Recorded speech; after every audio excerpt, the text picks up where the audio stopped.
السلام عليكم، مرحبا بكم معايا في فيديو جديد. كنتمنى تكونوا كلكم في احسن الاحوال لعشاق الفلافل.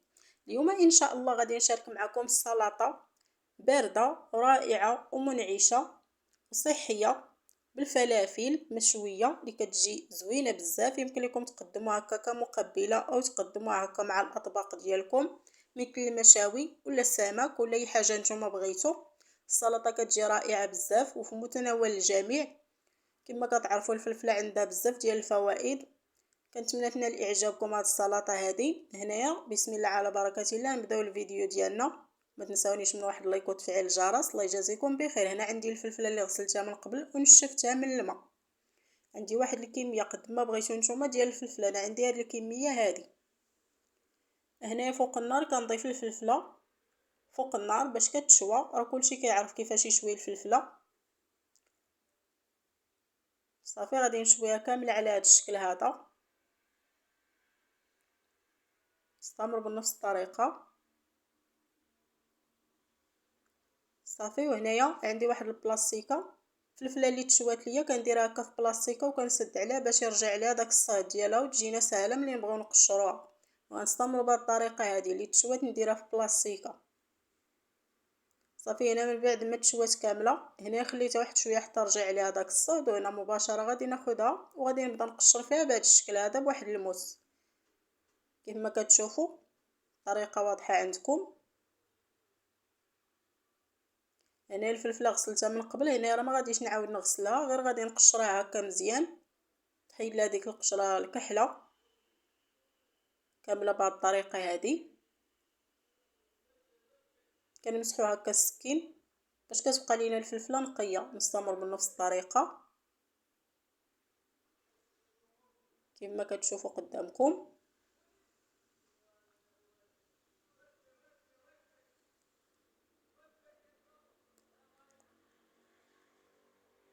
صافي. نقشرها مزيان حتى كتنقى لينا هكا. غادي نستمر بهذه الطريقه حتى نسالي الفلفله اللي عندي كامله.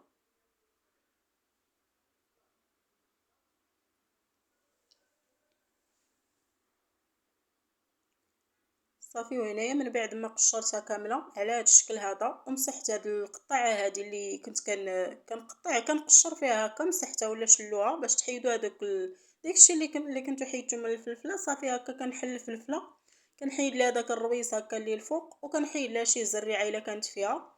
تبارك الله هذه الفلفله هذه زوينه ما فيهاش الزريعه بزاف. صافي. كنحيد لها ديك الزريعه وكنحيد هكا دوك الخطوط اللي كيكونوا هكا لداخل الا كانوا كبار. نستمر بنفس الطريقه.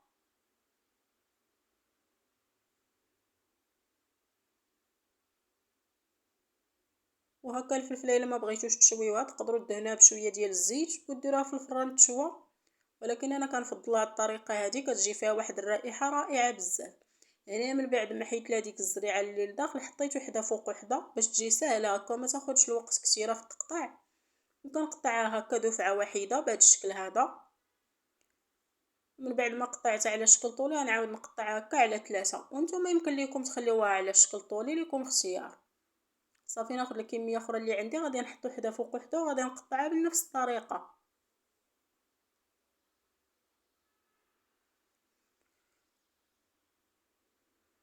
صدقوني هاد السلطه هذه كتجي رائعه بزاف ومنعشه. كتكال هكا بارده. جربوها ما غاديش تندموا عليها.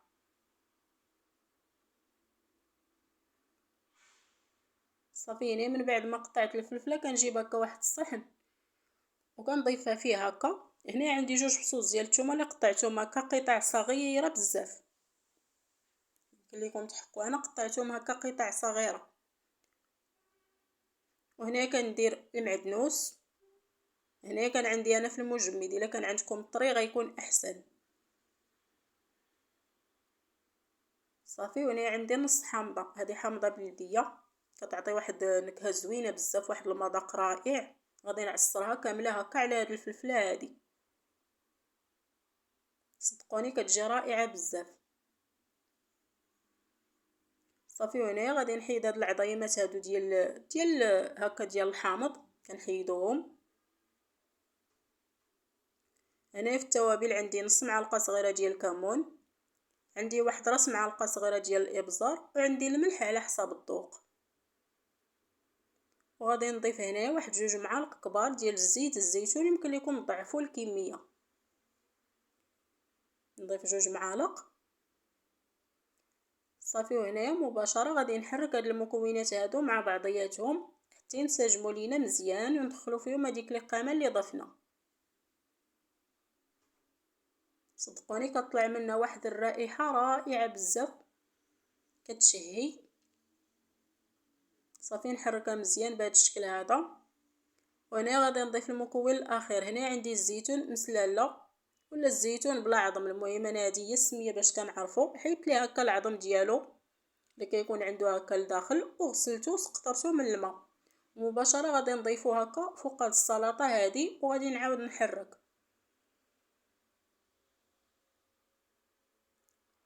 نعاود نحرك مزيان.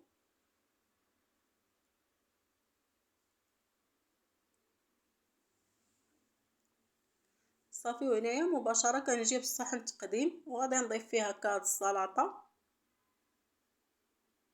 مقاده بهذا الشكل هذا. صدقوني كتجي رائعه. كنتمنى تنال اعجابكم وتجربوها، راه كتجي لذيذه بزاف.